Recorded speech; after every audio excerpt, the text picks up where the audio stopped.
मी पुढील प्रमाणे शोक प्रस्ताव मांडतो। श्री दत्तात्रय महादेव राणे, माजी विधानसभा सदस्य व माजी मंत्री यांच्या दुःखद निधनाबद्दल हे सभागृह अतीव दुःख व्यक्त करते। कैलासवासी दत्तात्रय महादेव राणे यांचा जन्म 29 मार्च 1933 रोजी झाला। त्यांचे शिक्षण MSc पर्यंत झाले होते।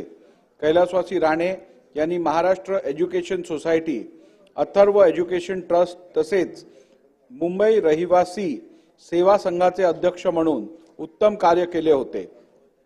त्यांनी झोपडपट्टी व गलिच्छ वस्ती संघाचे सदस्य, झोपडपट्टी रहिवासी समता परिषदेचे कार्यकारी सदस्य म्हणून कार्य केले होते।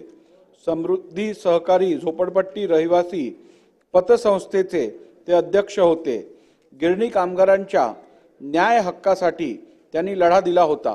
कैलासवासी राणे सन 1990 व सन 1995 मध्ये शिवडी मतदारसंघातून महाराष्ट्र विधानसभेवर निर्वाचित झाले होते।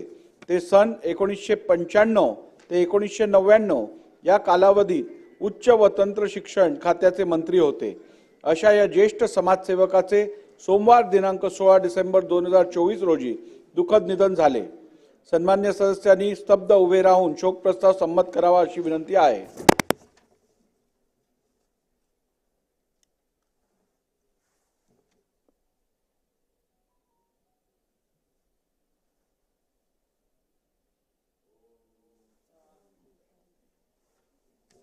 शोक प्रस्ताव संमत करण्यात आला आहे। प्रस्तावाची एक प्रत व विधिमंडळाचे स्मृतिपत्र शोकाकुल कुटुंबियाकडे पाठवण्यात येईल।